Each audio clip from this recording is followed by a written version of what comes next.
ثبوت دیں کس ملک نے اعلان جنگ کیا، کس ملک سے تعلق خراب ہوئے۔ چیف جسٹس عامر فاروق کے سائفر کیس میں ریمارکس، پوچھا ہمیں بتا تو دو باہر سے آیا کیا تھا، جو آیا تھا وہ کیا تھا، سائفر میں لکھا کیا تھا۔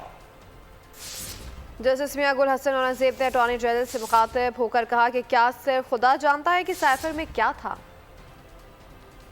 سائفر میں کیا تھا، ایسا کیا تھا جسے تبدیل کیا گیا، پوچھ کر تھک گئے ہیں کہ اس بند لفافے میں تھا کیا، ہمیں بتا دیں باہر سے کیا آیا، وہ تھا کیا۔ عدالت کے سوالات۔ جسٹس میاں گل حسن اورنگزیب نے استفسار کیا، سائفر میں حکومت گرانے کا کہا گیا تو پھر ایسی معلومات کیوں نہیں دینی چاہیے تھی، صرف خدا جانتا ہے سائفر میں کیا تھا۔ FIA کے اسپیشل پروسیکیوٹر نے جواب دیا، یہ دستاویز کانفیڈینشیل تھیں۔ چیف جسٹس عامر فاروق نے استفسار کیا، کیا محض معلومات دینا بھی جرم بنتا ہے، جس پر پروسیکیوٹر نے کہا جی وہ بھی جرم بنتا ہے۔ بانی PTI کے اس عمل سے قومی سلامتی کو نقصان پہنچا، ان کے دانستہ یا نادانستہ اقدام سے دیگر ممالک نے فائدہ اٹھایا۔ جسٹس گل حسن اورنگزیب نے استفسار کیا کہ آپ نے ایک سفیر کو ڈیمارش کیا، اس وقت تعلقات خراب نہیں ہوئے، ایک ملک کو آپ نے خبردار کیا، تھینک یو تو کہاں نہیں ہوگا۔ بانی PTI نے کہا کہ سائفر میں کہا گیا ہے کہ اگر اسے نہ ہٹایا تو نتائج بھگتنے ہوں گے، کیا بانی PTI سچ بول رہے تھے؟ FIA پروسیکیوٹر حامد علی شاہ نے جواب دیا، بالکل